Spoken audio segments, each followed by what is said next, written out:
اور ایک اور اسٹوری ایبٹ آباد ہی کی آپ لوگ کے ساتھ شیئر کروں.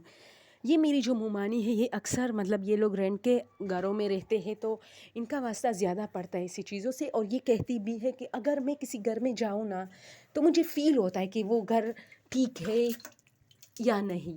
یعنی اگر وہ باری ہے وہاں کچھ جنات ونات ہے تو مجھے ڈائریکٹ پتہ چلتا ہے. یہ تھوڑی سی تیز ہے اس معاملے میں. یہ کہتے میں ایک گھر میں پہلے جب ہم لوگ ایبٹ آباد گئے تو جو گھر ہم نے کرائے پر لیا نا مجھے فیل ہوا وہاں جیسے ہم اندر گئے کچھ گڑبڑ ہے. لیکن یہ گڑبڑ کچھ عجیب دھندلا سا فیل ہو رہا تھا. اب اسی طرح ایک مہینہ بالکل صحیح گزرا, کچھ نہیں ہوا. لیکن دوسرے مہینے میں مجھے فیل ہوا کہ اس کمرے میں ایک ہال نما کمرہ ہے, بڑا, سب سے بڑا کمرہ.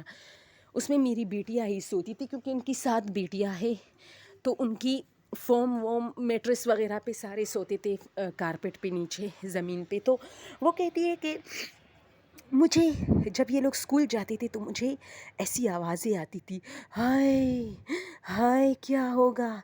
بہت عرصے تک یہ آواز میرے کانوں میں رات کے ٹائم بھی اکثر گونجتا تھا. اور میں حیران تھی کہ یہ شاید قریبی کسی گھر سے آ رہی ہے یہ آواز, کہاں سے آ رہی ہے. پھر اس گھر کے بارے میں ویسی میں نے شرارت سے نا پڑوسی وڑوسی سے بات چیت میں اس کا جو ہے ذکر کیا تو انہوں نے کہا کہ یہاں تم لوگوں سے پہلے ایک لڑکا رہتا تھا اور پھر اس کی ڈیتھ ہو گئی, اسے کینسر تھا اور بہت ہی تکلیف میں وہ مرا ہے اور حال والا جو کمرہ ہے اسی میں ہوتا تھا. تو میں نے کہا وہ مطلب آپ لوگ کو کیسے پتا کہ اسے بہت تکلیف ہو. کہتے تھے کہ وہ بہت زیادہ چیختا تھا کہ ہائے اللہ کیا ہوگا, ہائے اللہ, اس طرح. تو میری مامی کہتی میری تو رونگٹے کھڑے ہو گئے کہ یار ایسی ہی آوازیں مجھے آتی ہے. تو وہ لوگ حیران تھے کہ آپ کو کیسے ایسی آوازیں آ سکتی ہے, وہ تو مر چکا ہے. اور یقین جانے میری ممانی دوستوں سچ کہتے, وہ کہتے ایسی آوازیں مجھے آتی تھی.